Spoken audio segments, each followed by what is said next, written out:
In Buenos Aires in 1980, a 43-year-old priest named Jorge Mario Bergoglio is rushed to the hospital for a severe abdominal infection. His physician, Dr. Jose Di Lorio, calls his colleague, Dr. Juan Carlos Parodi, to examine him. Realmente estaba muy enfermo. He was really very sick with a severe infection, high temperature, and he was dehydrated. I told him that he needed fluids, antibiotics, and surgery because the infection was already in the biliary system.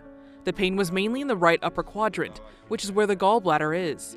The diagnosis was more or less clear. It was not inconclusive, and the inflammation indicated that the abdominal lining was involved. After the surgery, Father Bergoglio went to pay Dr. Parodi, but he refused to accept anything. He said that it was in gratitude for all he had done for the poor in Buenos Aires. Father Bergoglio left, but returned soon after with a very special gift. Volvió al rato, había salido. He came back after a while. He brought a book called The History of St. Ignatius of Loyola, about the creator of the Jesuit order. He gave it to me, and I still have it. 33 years later, Dr. Parodi's phone rang again. It was March 13th, 2013. Before a crowded St. Peter's Square, the new pope stepped out onto the balcony. An Argentinian Jesuit, Jorge Mario Bergoglio, now known as Francis.